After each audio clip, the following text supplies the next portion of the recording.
Hello, I'm John from Broadsheet, and you're very welcome to Tomorrow Tonight. We're honoured to have the editor of the London-based Irish World and the voice of Irish in Britain.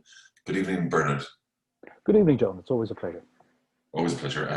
Bernard, not Bernard. Forgive my mispronunciation for the last few weeks. I think you've enough on your plate. Thank you. Can we just go straight to the Irish World, which is out in England today and Ireland tomorrow, is that right? Yes, Thursday in Ireland and Wednesday it's on the stands over here in the UK. Okay. And huge drop in cargo between UK and Ireland. That's 50% drop. Yes, it's dramatic. It's something we've featured in the past, and I think the Taoiseach's office issued these statistics earlier in the, I think it was, well, it's only Tuesday today, it was Monday, that they issued them, and it does reflect, although there has been a small and gradual increase in the amount of freight trade compared to, say, the beginning of the month. So you're looking at from something like 60 shipments on the 1st and 2nd of January to something like 1,600 by the end of the month. But there's been a huge, as everyone is aware now, there's been a huge move towards direct traffic towards the continent. But it's part of this continuing outworking, which we're going to see in tomorrow's papers as well, of the problem of the basically the what used to be seamless trade between Britain and Ireland just is not. And that was the Northern Ireland Protocol, which was Boris Johnson's wizard wheeze, which he never actually read and did not give MPs time to read. The government, in the form of Michael Gove today, during an emergency debate on the Northern Ireland Protocol, admitted that there's serious difficulties. This is after weeks of saying that there were just teething difficulties and that they would not need to extend what's called the grace period, which is due to expire in April and July. And Boris Johnson earlier this evening exploited the row that has happened since Ursula von der Leyen's rather graceless acts on Friday, which has, excuse me, been one hell of an own goal and a gift to Eurosceptics over here, as we saw in the Commons earlier today. What happened, do you think? Who triggered this? I mean, who initiated the triggering? Was it the UK task force, or was it der Leyen herself, van der Leyen? Well, Sefcovic apparently recognized how delicate and how sensitive the thing is, and he sounded the alarm bells, as indeed did Barnier. I'm not based in Brussels. Everything I read is going to be that stage removed, but it looks like there were attempts as well to try and blame Sabine Weyand, who was Barnier's number 2, who is very, very astute and knows all the nuances and subtleties. So it does appear to have come from the president, from Ursula von der Leyen's office. And she doubled down again on it today by suggesting that Britain had been which has a problem with people who are resisting vaccinations, by suggesting that in some way the vaccinations might be unsafe because Britain cut corners. It didn't. It actually used an expedited process under EU regulations, as has been acknowledged, that it was made possible by the EU rules and regulations. But she has kept digging, and it seems unnecessary, and it is doing harm. Johnson tonight, then, of course, hasn't really helped. He issued a statement in which he's trying to be a bit bullish about the need to fix the Northern Ireland Protocol, which is very much his own creation. Yeah. Bernard, do you have an interview with US Congressman Brendan F. Boyle? It's not an interview. It's a signed article that he also did for one of the Irish papers during the week as well. This is Congressman Brendan F. Boyle, who has made some really impressive performances, media performances on Channel 4 News and Sky News UK Media here, articulating the case for consent. But in particular, what he is saying is, I think it's a subject that you've visited with some of your more honoured contributors in the past, but they need to start preparing for a referendum. And there's some people are reading a bit of a nuance into Micheál Martin's slight shift in shutting down any discussion of it within the next 5 years, to acknowledging that's something may happen within the next 10 years. But that the debate seems to be overtaking this government. There are people pointing out that you do not want the disaster of another Brexit to something as sensitive and potentially disruptive as a debate on a referendum on a united Ireland. Now, and they argue that the case can be made for staying in the Union, the case could be made for United Ireland, the case could be made for some kind of hybrid, as we had, say, with the New Ireland forums and things in the early 80s. But work has to start, or it won't get any easier, as Congressman Boyle says in his piece. Yeah, I'm just saying that you were in a very difficult position yourself, aren't you, Bernard? Really, you've got to represent the British view as well. I mean, we discussed this before, that a lot of Irish people voted for Brexit.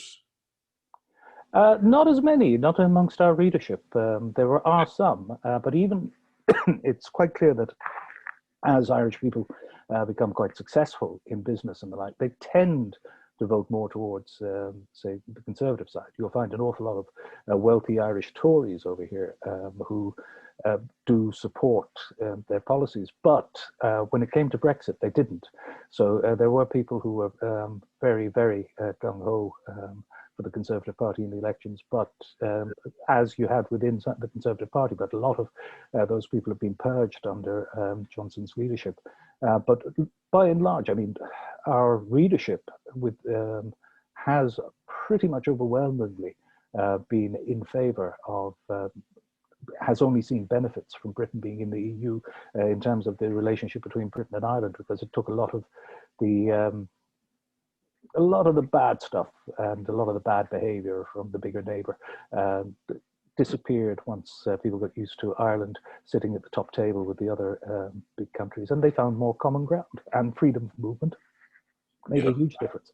But well, we've been unapologetically pro-European, pro-EU, but Brexit has happened. We're not going to be able to reverse that vote. Yeah, exactly. And so it's a question of making the best of it. What we did not realize was the sheer extent of the cluelessness and incompetence on what we assumed might have been a Rolls-Royce tradition in Whitehall. But anybody who showed competence was purged.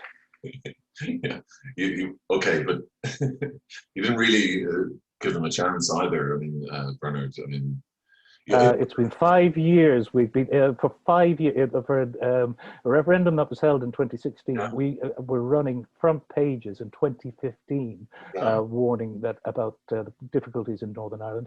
And I remember being at a reception with one of the negotiating team who had absolutely no idea that the Good Friday Agreement was an internationally binding international agreement. Okay.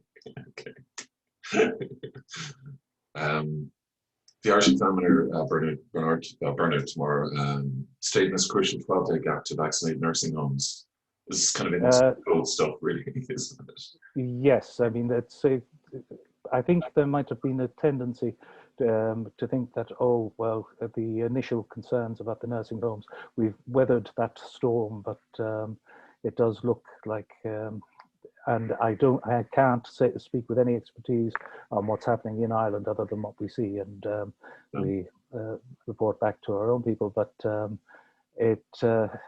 yes, it looks like it's cause for concern, and one has sympathy for people trying to balance and make difficult decisions in the middle of a crisis, and there'll be lots of Monday morning hurlers and hurlers on the ditch who will say what should have been done. But it certainly, from the very beginning of this crisis, it did look like the care homes were an afterthought and were treated in a somewhat cavalier fashion. Yeah. Outreach worker to visit Cork's public sex spots. An outreach worker is said to visit some of Cork's public sex cruising spots to offer sexual health advice. HSE funded. Not sure how that would work. Would he just go around and... Well, it does remind me of a story when I was on a job down in Cork in the mid-80s, told by our then veteran correspondent. Who it wasn't long after you had all the concerned parents protests happening in Dublin because of the drugs catching. And at a public loo in the summer down in Cork, I was told that there had been these gatherings. People had decided that they were going to deal with their own, as it turned out, non-existent drug problem, but and they were going to deal some rough justice. And the Garda superintendent came along at 1 minute before the gathering and said, "No, no, no, those lads coming and going, they're only perverts."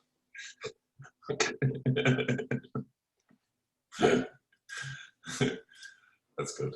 Can I just poor Captain Tom has passed away. That's the one story that dominates all the papers over here tomorrow, and has dominated all the rolling news today. Yeah. And I mean, while one can feel certainly a bit queasy at the fetishizing of it and the idea of an elderly man having to raise money for the NHS. But the gentleman himself gave such gracious and graceful interviews talking about the need for the NHS and that he'd only ever wanted to show solidarity with it because he was of a generation that came back from the Second World War to beverages and Attlee's changes and the National Health Service. So and also we were talking about care homes a short while ago, just a few moments ago.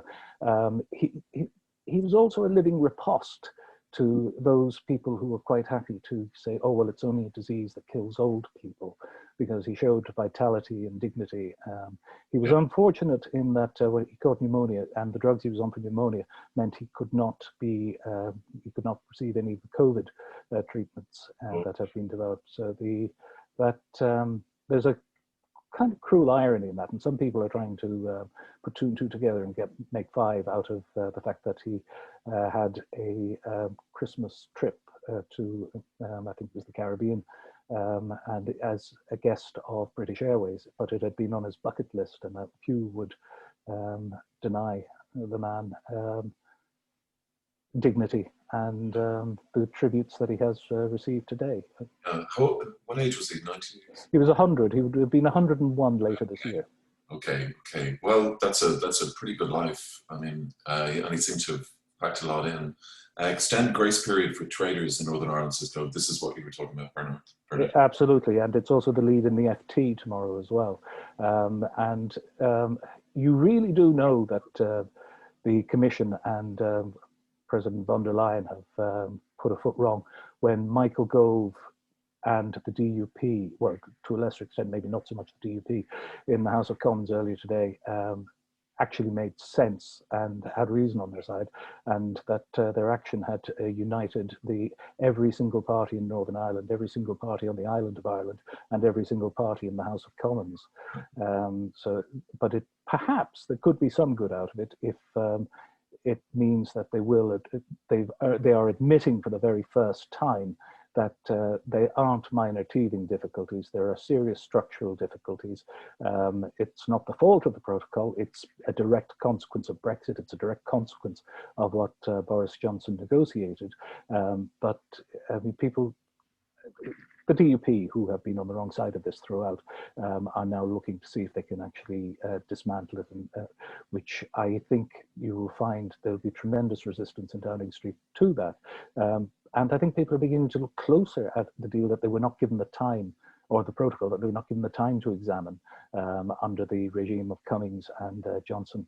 And you'll see that the comment has been made by people like Matthew O'Toole and others that as the years progress, Northern Ireland and the Republic will diverge as economies because if there is no freedom of movement, you will see less cross-border banking. You will see things we've taken for granted for the last 20 years will disappear, and there will be greater opportunities, certainly in the Republic, than you would have in the shrinking, closed area that is Northern Ireland, which takes us back then again to now people should look at the alternatives or the status quo and start the preparations for whether or not one goes ahead with it, but look at having all the I's dotted and T's crossed ahead of a referendum before the end of the decade. Yeah, reveals a strategy for Labour to win back Red Wall. I quite like this, that Labour must make use of the Union flag, veterans, and dressing smartly. It's obviously an anti-Corbyn memo that's gone around. That's sort of I don't know what, harking back to probably Bevan and and Atlee and stuff, maybe. I don't know the detail. I saw it flashed up this evening, but and it looks like a fairly lightweight confection. Right. Are you a Labour supporter in Britain? Bernard, you don't have to tell me, but would you be one plan? I'm perverse. I tend to vote for the candidate. And if the candidate is Labour and is very good, I'll vote for that candidate. If the candidate is Conservative, I will vote for that candidate. If they have a good constituency record, if they are good, I will vote for the candidate. And we've had appalling examples from both parties, and we've had one or two quite creditable examples from both parties in our constituency over the years. Nearly 10 million people in the UK have had the jab. I'm not sure which jab or whether it's just one jab but 10 million. Well, the most interesting thing, if you see, I think in the Times and possibly in the Daily Mail tomorrow as well, is the news about the Oxford jab, that even just one, even though you're supposed to take two, is effective. And not only is it effective in as a prophylactic in preventing one becoming infected, it also is effective in cutting down transmissibility, which is a huge breakthrough, which means that from a public health perspective, if you want to try and suppress the virus, then going ahead with the one jab is still a creditable policy. It can work. So it is good news. Plus, it is, throughout its handling of the pandemic, this is one area where credit and praise does appear to be due. And one thing that does stick out about it is that it's been the NHS, as opposed to, say, the largely discredited track and trace, which I think is quietly supposed to have improved, but has a very bad record and some very bad publicity in recent months, which cost astonishing amounts. And that was farmed out to the private sector when people were shouting, you should actually use the existing local resources of the NHS at a borough by borough level. But because this government's instincts, certainly for the past year, had been to centralise from top down and to give to third party providers. Even the British Medical Journal was very critical of the way that it had it accused it of cronyism a couple of months ago. But using the NHS and using the resources that are there and taking a punt in financing and the vaccine research and expediting it is, say, one area that they'll do well. To the extent that some people are speculating that it could even mean that by the time of the local elections in May, Johnson could actually see a bounce from that and could benefit from it, people, if we start to come out of this. Right, right. Do you think the Red Wall will be rebuilt in Britain? I'd be careful of labels. One of the things that people are finding is the so-called red wall turned blue wall is a lot of those candidates who came in and are first-time Tory MPs under Johnson, in part because they haven't been in the House of Commons because of the unusual circumstances of the pandemic, and they are new to the job. They have been less disciplined than, say, other intakes, and they have found themselves unused to the kind of criticism and public backlash they get on things like, say, Marcus Rashford intervening on school meals, and so it's interesting to see whether or not, I mean, if there is a shall we say, a surge of goodwill in 4 or 5 years' time, they could perhaps, but it's hard to see. Yeah. I mean, it's hard to know what will happen. I don't mean that it's hard to see that they'll retain their seats. But I imagine if there's a viable offer from the opposition, and if it is disciplined, and if it offers competence, well, it can improve its current position. But Britain is distorted. Remember, you're talking something like 100,000 people are effectively decide who's going to be the prime minister. Something like a party with 43% of the vote gets an 80-seat majority. Yeah. So the first past the post system here produces some quite distorted results compared to what you're used to in Ireland and on the continent. Bernard, just back to this government. The splash in the Financial Times. Government urges Brussels to quell rising trade tensions in Northern Ireland. Quote: sinister threats to border staff. Brexit checks halted. Plea to extend goods grace period. This could be just feeding problems, Bernard, couldn't it? Well, the government has admitted that they're not teething problems now, okay. that there's serious structural difficulties. Yeah. And there are still some customs staff on for animals and for agricultural produce, because they're the ones that pose the greatest potential health threat if they're not properly checked and if they don't. But they have said that they will need to look at it, and so it's the opening shots in an attempt to renegotiate or to at least look at things which they did not pay a great deal of attention to, and some of the anomalies and the anomalous results that it will create. Keep in mind that Johnson basically spent his time rubbishing Theresa May's Northern Ireland backstop, which the DUPs went out of their way to wreck as well. But it foresaw some of these difficulties and had pretty much an open-ended transition until formalised arrangements could be fixed. It entailed Britain and Northern Ireland at least having some of the benefits of the single market and market access, and addressed the need not to have a border on the island of Ireland.